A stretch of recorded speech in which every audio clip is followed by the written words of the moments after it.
Okay, why they have to start early? Why I can't become a grandmaster? Can you just put some light on that? I think age factor plays a very important role for those who are, let's say, about 20 years and all. You already have to take care of your education, your career. You need to make a decision already because you just don't know whether chess will pay off or is it a safer option to go into education and have a stable job. So once you cross 20, already you have to take care of, make a decision there. Suppose, let's say you still manage to continue and somehow you balance. Let's say you entered 25 to 30s and all. Then you will have to take care of a lot of your personal life as well. Like once you reach, let's say 25 and above, most likely you become independent and you won't like to take money from your parents for your own chess tournaments or training and all. Then the matter will be like, how are you going to survive on your own income? That is one. And you will also have to take care of family. Like you may get married or you may have to take care of parents. So these are some external factors that will certainly affect one's chess ambition. One more aspect here is for those when, let's say a young player, when we start, most of the kids I'm sure here would have told, let's say if you ask them, what do you want to become? They all will tell, I want to become world champion. Most of the kids, right? So that answer slowly changes. As you catch along with age, you will realize, okay, world champion is just impossible. I will try to become grandmaster. With more time, you realize, okay, grandmaster is too difficult. It is international. Finally, we will come to a stage where you are like, okay, maybe 2000 rating is good enough. So we limit our goals and we have too many things to take care of. So that is one practical problem. That's why nowadays if you see, chess has become younger game. Like people are becoming grandmaster at 14, 15 and all. Which right now is the right age if you seriously want to consider professional career in chess. So that is one reason why chess has become younger and it is difficult for most players to catch up with the game and let's say go for the title. Stany, so indirectly what you are saying is I can safely forget my ambition to become a grandmaster. Well, it depends on, like, I still won't say it is impossible because there are examples of players who are fighting for world championship title. Classic example is Anand Gelfand. In their 40s, they were still fighting for world chess title. So, and this question I must tell you, this was asked in I attended one of Boris Gelfand's training camp, and he was asked the same question by the student. And he said, listen, there's just no age. If you are seriously motivated and you are willing to do some sacrifice and you are willing to work consistently, you can become grandmaster at any age. But it's just a matter of how really you want it. That's the question. Hey, Stany, thank you. I think my inspiration levels are really going up. Okay, thank you. And I would like to ask Isha, being a women player, and you see a lot of young girl children taking up chess. Okay, can you narrate, okay, from your experience when you were a young child, okay, to becoming a WIM? So, how was that journey, and what is the message you have for young girl children who want to take chess professionally?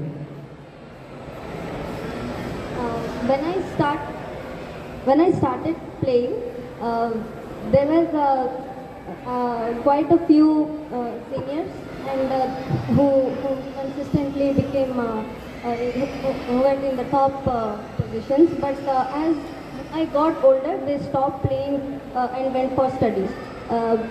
So it kind of limited the chess field of Karnataka, I would say. So especially of women. And but I kept playing and I got exposure by playing international tournaments, and I got my women international master norm before I even knew what titles were. So I think this kind of information was not like like we didn't know about it because we didn't have the exposure, especially because we didn't have those who did it before me, I would say. But now I can see that many youngsters have started playing, and they have even they are representing state in nationals and international tournaments. So it's really inspiring and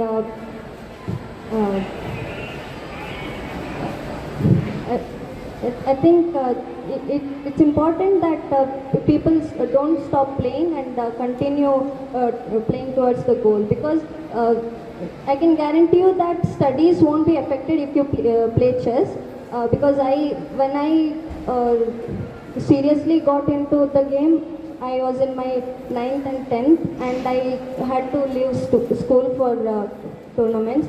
But I easily caught up with my classmates, because once you start playing, memorization skills just shoot up, I feel. So it doesn't affect your studies. So I really request the parents not to stop kids from dropping out from chess, because once you keep playing, you'll get the exposure and you can move forward. That is an amazing message, Isha. I think more often than not, what happens is chess is seen as an impediment in studies. I think what you are saying is, I think some of the parents here, okay, can consider taking up chess very seriously. What Isha is saying is, from her own experience, it has helped her in her studies. And even if kid is not becoming a grandmaster, it is fine. But chess helps them to develop skills, life skills. That's the whole message. Isha, I think, thank you very much. Next question to Dr. Suraj. So, tell me, doctor, so you have reached the pinnacle of your career and you have done amazing things, okay, in medical field, well-known urologist. Why didn't you continue chess? Okay, so why the deviation? You start playing chess, okay, then started taking the professional path. Is it one way kids can consider initial stages? They can play chess, later on they take up studies seriously. Okay, what do you suggest? Definitely, as I previously said also, you can always strike a balance between playing chess and your studies as well. And there are, if I come to my field, in the medical field, I find a lot of similarities between what I learnt in chess and what I do in my daily practice as well. For example, I see hundreds of patients every day. I perform many 5 to 10 surgeries each day. And every time I have to plan it out well, which surgery I need to do first, which I need to postpone. And I have to think of what complications can happen during each surgery. And if it happens, how should I manage? And these analytical skills, the forethinking, the thought process, everything, the same thing which we do in chess as well. We think of what all are the possible moves, what can happen which can actually be detrimental for me, how I should safeguard my position. So in that way, a lot of skills which I learnt in chess has actually helped me in my medical practice as well. And even now, during other than my medical practice, I see to it that I make time to play chess each and every day, at least as a hobby. And obviously, if you have to spend a lot of time, it is difficult with all the busy schedules. But however, if you have the passion for the game, you can continue playing chess as well as with your other profession, including the medical profession, and you can strike a balance between those two. And definitely it is possible. Don't hesitate for that. Thank you, Dr. Suraj. I think that's an amazing message again. Dr. Suraj, okay, is a gold medalist, and he has achieved pinnacle of success as a doctor. And he was an amazing chess player, okay, in his initial days. Okay, that need to be kept in mind. Thank you, doctor. So next question to Viani. So Viani, now you are a professional chess player. What is that, okay, now you want to do next? How much time you spend playing chess? How much preparation you do? Also, I want you to answer one question. How expensive is chess at a top level, okay, playing chess? How expensive it is? So playing chess requires a lot of investment. So thinking of playing top level chess. But I think it is you go step by step. And chess has become popular in the last few years. And chess is quite different. What it was in my time and what it is now. But what I've achieved in probably 20-25 years, people have achieved it, youngsters have achieved it in 10-15 years. That is because the technology has changed, the way of teaching has changed, there are a lot of good coaches. And I think one aspect today why youngsters are not, you asked why there are not many IMs or GMs. That is probably because they are not taking the right guidance, they are not playing the right competition. And this has to be done very early, at an early stage. And I think you have to be extremely dedicated and you have to plan your finance. You definitely have to plan your finance, but it should not stop you from the game, from playing the game. You can always prepare. And for me, I generally prepare around between 5 to 8 hours, which is probably a lot, but I need to be more consistent. And there is another aspect where you have to be focused. During practice, yes, you work hard, you are focused, but even during your game, during your tournament, you have to have the same dedication. You can't be lazy over the board. That is your real test. And your mindset at that point is important, that you cannot be lazy, you cannot be stressed. You should not think when will the game end as soon as it starts. You have to enjoy the process. And I feel that being consistent has helped me a lot, and hopefully in the future as well. Chess has paid me well, definitely, and I'm sure for youngsters it's a lot more beneficial than for us. Wonderful takeaways. I think 5 to 8 hours every day, the effort is putting in on chess training. So some kids, if they are serious, just see how Viani is going about. And also chess has paid him quite well. So if you take it profession very seriously, I think it pays. My next question, to administrator sitting here, Raghavendra, who is founder of KSCA. So Raghavendra, what is required to develop chess in the state of Karnataka? Why, when we compare to other states, we are still way behind. For example, how Tamil Nadu chess is played is very different from how chess is played in Karnataka. So what is required to take chess to next level? I think from an administrator's point of view, if you can take a couple of minutes and put your perspective.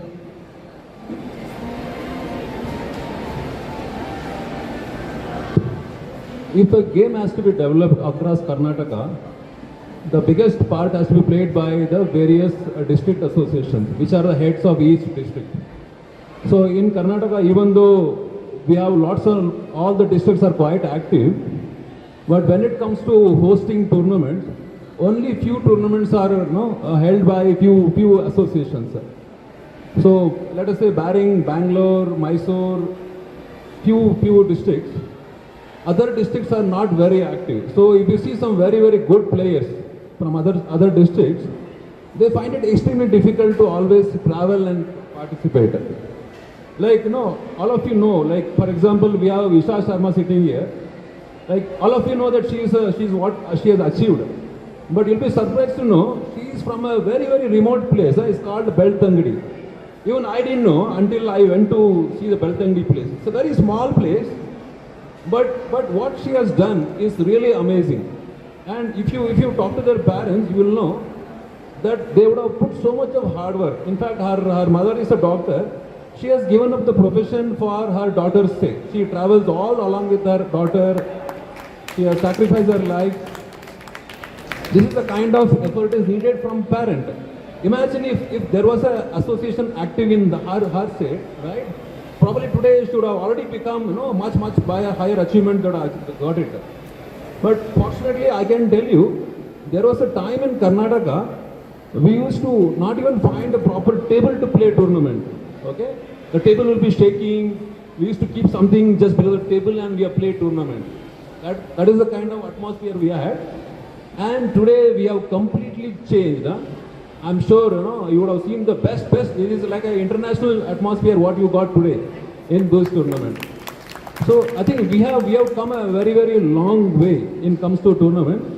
I'm sure going forward, definitely our state will definitely get laurels. And let me also tell you that it is not that our Karnataka is lagging behind in comes to performance. You can see a lot of national championships. You can see the various Grandmaster tournaments. I think our children are really doing very well. Like you have the live example sitting right next to me. So I think they can be the motivation for many of you here. And in the initial days, we used to see the girls' participation were very less. For every 100 boys, there will be about 2 or 3 girls only participants. But today I can see the changes have, it is gone already. I can see it's nearly about 20%, 20 to 30% girls started taking part, which is a great news. So I think especially for girls, I think it's a great profession. Even you get married, somebody gets married, nobody is going to stop you from playing your profession. You can still continue playing. I think our state is definitely going to go a long way. So it is very hard to compare with maybe state like Tamil Nadu or some of the Maharashtra because they have some advantages. Maybe because of Anand, like Tamil Nadu has got some benefits, some advantages. Maybe going forward, I can tell you definitely our state is going to definitely overtake, if not do well. Okay. So very interesting point of view from an administrator. Very enthusiastic. I think always a chess supporter. They put a KSCA together. I think the association has played an amazing role, to bring chess to, some level of semblance. Okay, it is not true in other states. There are other states, there are a lot of issues in associations. I think Karnataka state has handled it very well. I think Raghavendra, all the credit to administrators. Before I take some questions from the parents, they have sent me a lot of questions. Okay, I would like to ask some of those questions. I would like to put an open question. Why there are not many sponsors, sponsoring chess players in Karnataka? Any one of you can answer it, or all of you can answer it. Raghavendra, you can answer. Stany, Isha. Okay, yeah, please. So, for any sponsors, usually you need two mindsets. There will be usually two mindsets. Either first, they'll be too much passionate about sports and they genuinely want to do something about it. And the second one, those who look at the financial aspect and the growth about it. And unfortunately in chess, we have majority of the sponsors most likely who would look at the financial aspects of it. Let's say if a player does well, how does it impact our company or marketing maybe? At least this is what I get the feeling from whatever sponsorship I try to approach. They would always ask this question like, okay, even if you become Grandmaster, like can we make an advertisement or does it provide us any financial? So this aspect is always there. But if you compare, let's say, European tournament, most of the European players I have seen who are, let's say, around 2600, they get faster sponsorship compared to Indian 2600. Because, and if you notice, those sponsors generally they'll be connected with some chess. And they, for example, in Viani, Tata Steel Open in Netherlands and all, they all back Anish Giri, for example, because some of those organizers are also, sponsors are also passionate about chess. And many times you see big international tournament happening because the local municipality corporation, they're very enthusiastic about chess. So we need more such passionate sponsors. That would certainly help. And I think the only way that can be possible is if chess players turn into entrepreneurs, right? That is the only scenario I see. Otherwise, of course, government has to do a lot more things to help chess. But if you are talking about private sponsorship, I think those who are chess players in the past, only they can find it interesting and passionate about sponsoring youngsters. And I think that is lacking in our state currently. But we need more people like you who are also rooted in chess and who can help develop the game. Yeah. Thank you, Stany. Isha, you would like to answer that question? Why there are no sponsors for players in Karnataka? It's very difficult to get a player sponsorship in Karnataka. Why? I think compared to other states, most of the public are not well versed with the game. So if we like private sponsors, they are not they don't know what how vast the game of chess is. So and how expensive it can get. So that kind of matters. And now that chess is getting more exposure, it's many people are getting to know about these things, so that will help in the future. Thank you. Interesting. Dr. Suraj, you would like to answer that? Some of the points which Stany rightly said, mainly the sponsors, they come up and what they look for is what they get back in returns. For example, it can be the popularity in the ads, or they want to know the returns they get from their sponsorship. For example, and also the popularity among the public, general public. If you look at cricket, for example, it is so popular that there are lots and lots of sponsorships which are like people who are waiting to sponsor, and it involves a huge amount of money. Whereas if you compare with cricket or any such sport, chess is actually at present maybe at a very smaller scale, and as even she said, it is many people are not aware about the major tournaments which are happening, and maybe if we increase that, and with more and more tournaments going on, maybe more people will invest into this, and it will become more popular among the general public. And also we can have, I think it's already implemented in many schools, that chess is actually compulsory in the primary and middle school at that level itself. So in that way, it becomes more popular, all the children are aware, they also play tournaments, lots of regular tournaments are happening, and in that way, probably in the future it will increase, the sponsorships will increase in chess.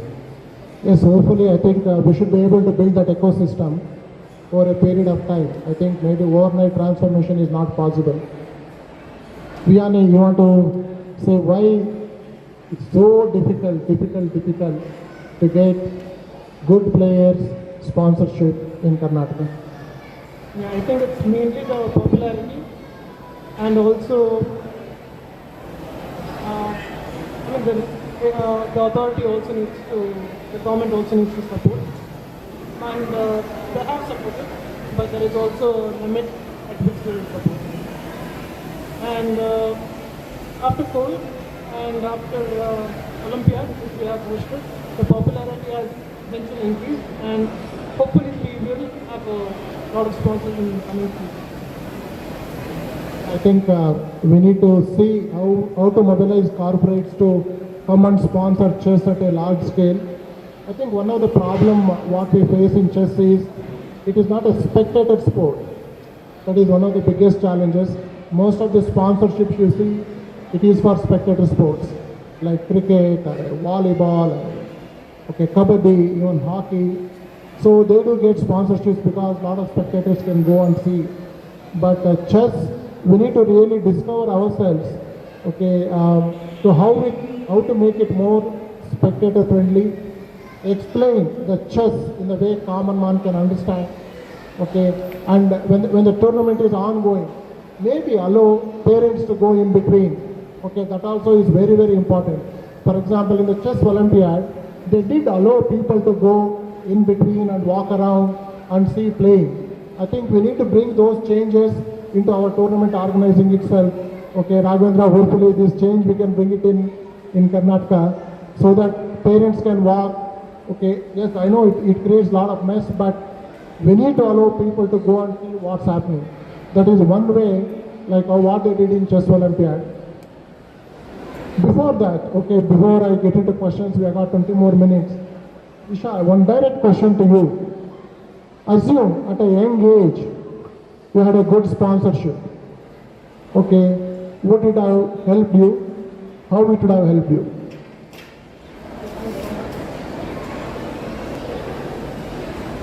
some corporate would have come and sponsored you. Okay, at a very young age, let me say when you are 8 years. Okay, would it have been any help to you, or no change? Okay, without sponsorship I manage, or what do you think? Generally speaking, sponsorship at young age definitely helps players. I mean, I can't relate because at the age of 8, I did not even play chess, so I started a little late.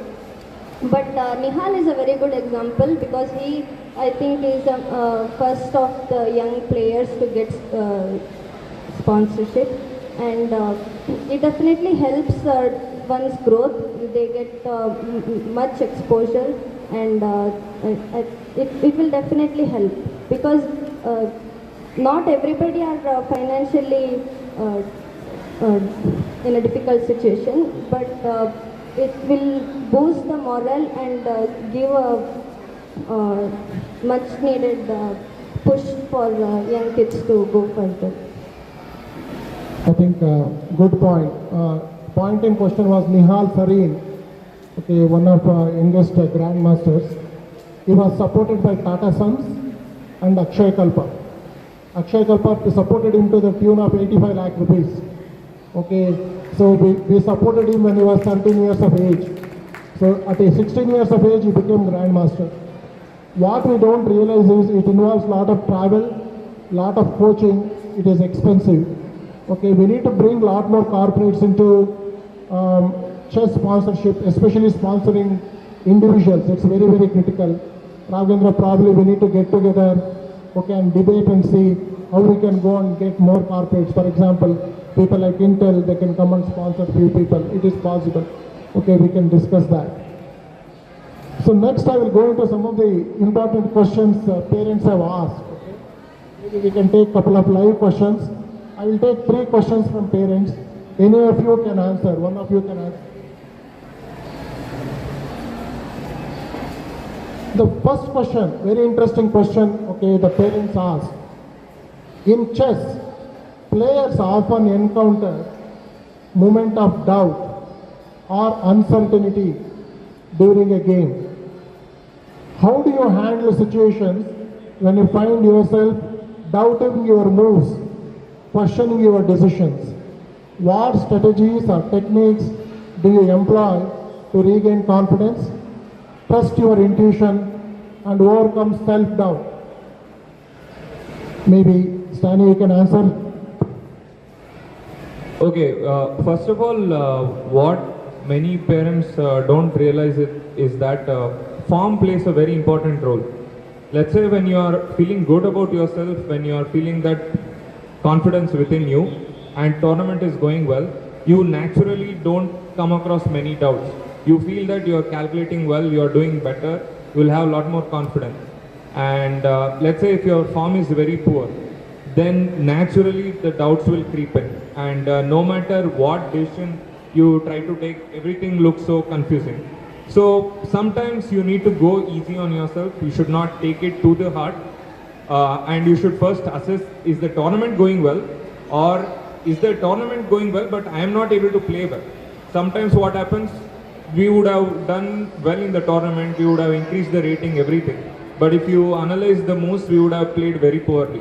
The quality of games would be poor, but result would be good. And sometimes it would be the other way around.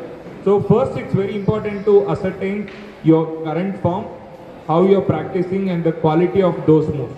And it's all about a period of work. You know, you cannot just make a good decision one day and hope that it continues. It doesn't work like that. Sometimes it's just that you made a good decision, next day you didn't make a good decision. So to bring in more consistency, you just have to work a lot at home and keep playing more tournaments. That is one more thing which we can, which is also related to the question you asked before. You asked like why there aren't many players who take into professionals, right? One reason is many players from Bangalore, I have noticed, they only play tournaments in Bangalore. They don't go outside and play. So only every 2 months, 3 months once a tournament happens, they play. You never know whether you're playing well, whether you're playing bad.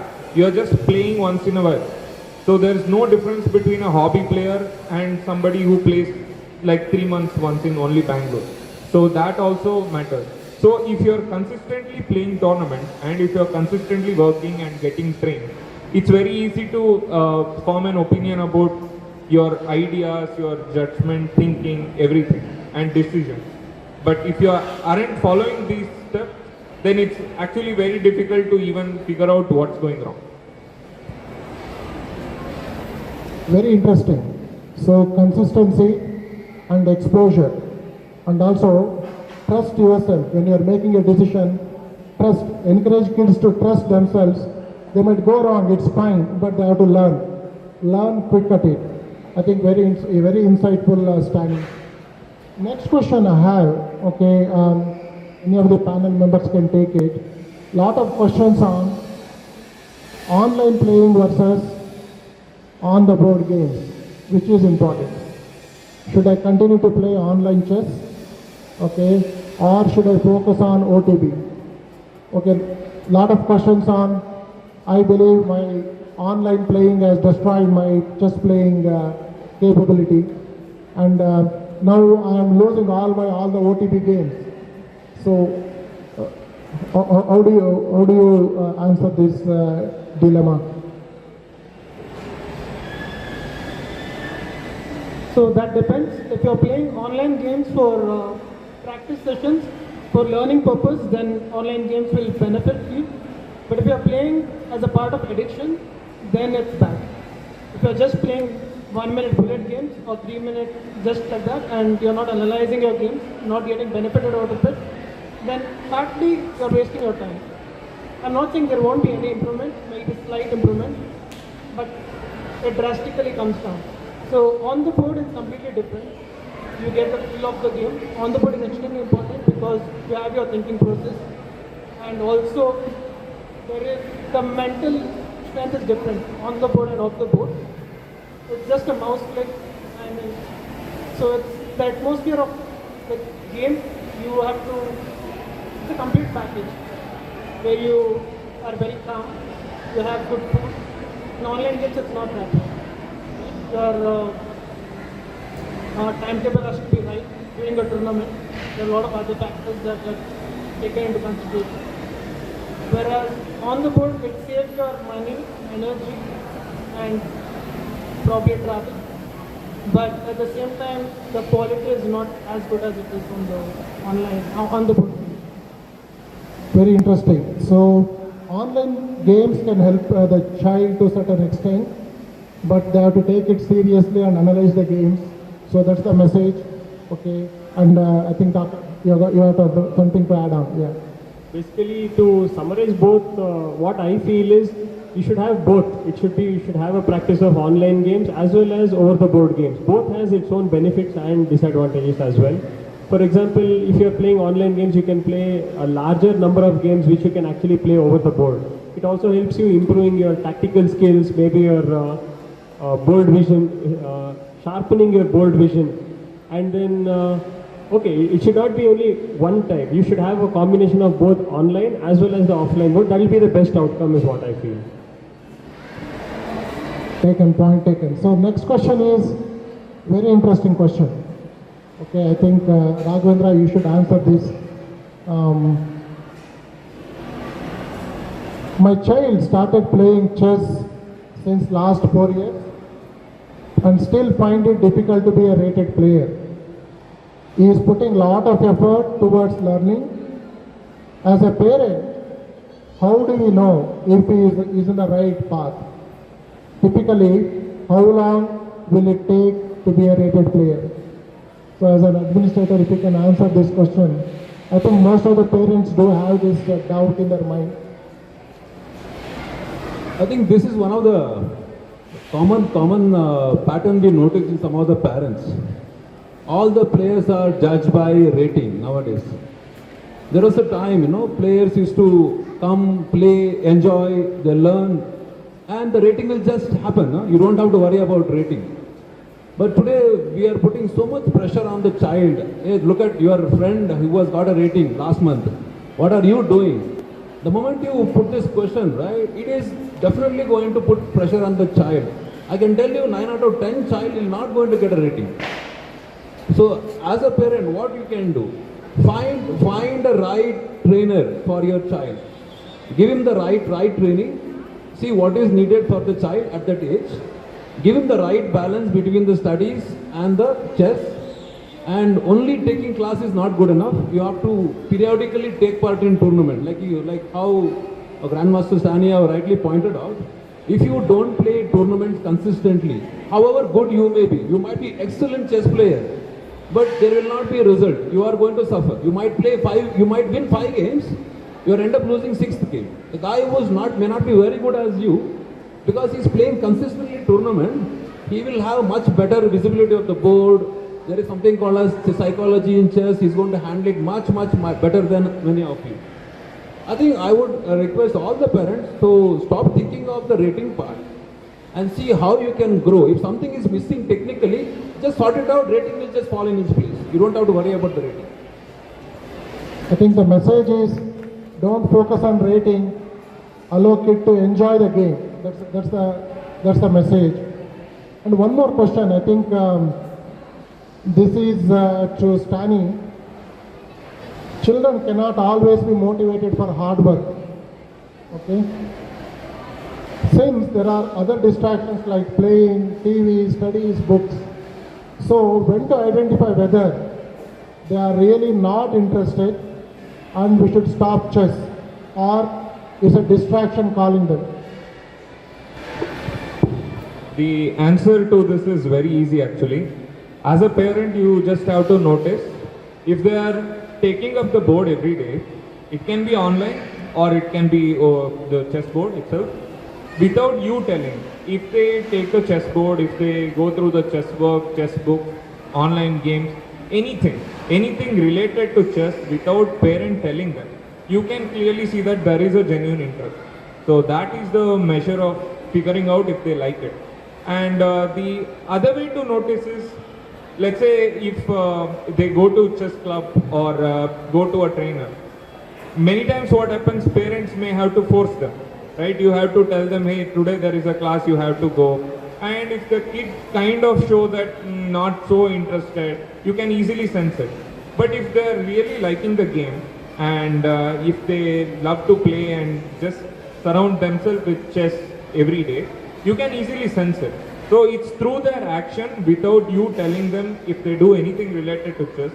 I think you can already see that there is a spark. Thank you, Stany. I think we have got 5 more minutes.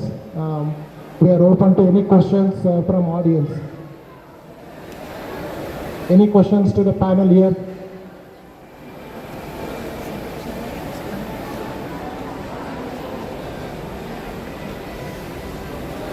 Good evening to all. Does this kind of programs helps to promote chess in upcoming days? What is your opinion?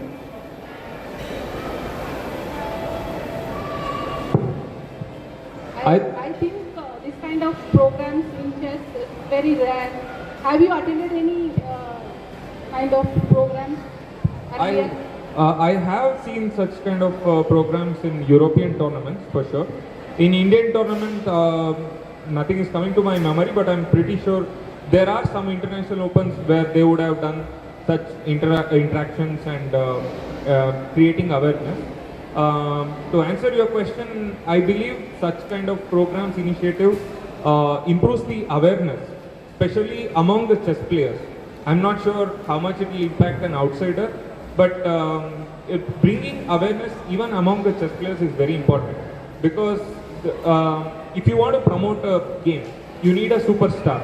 If there is one superstar in one game, you know that superstar can already bring so many players, so many people into the game, attracted towards the game, right? So if you are talking about developing the game from grassroots and all, these are certainly some of the initiatives which will help.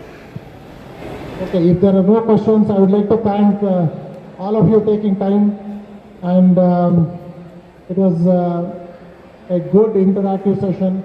Hopefully, a lot of insights. Thank you, Stany. Thank you, Raghavendra, Isha. Okay, doctor. Ever wondered what your food and dairy products go through before they reach your plate and glass? Where were they grown? How was it handled? At Akshayakalpa, we care for food at source. How the soil is treated, what the cows are fed, how the milk, curd and cheese are cared for. Authentic and pure and from our certified organic farms.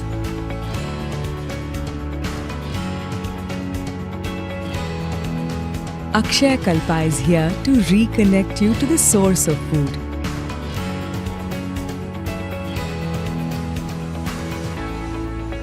Come join the good food movement with Akshayakalpa.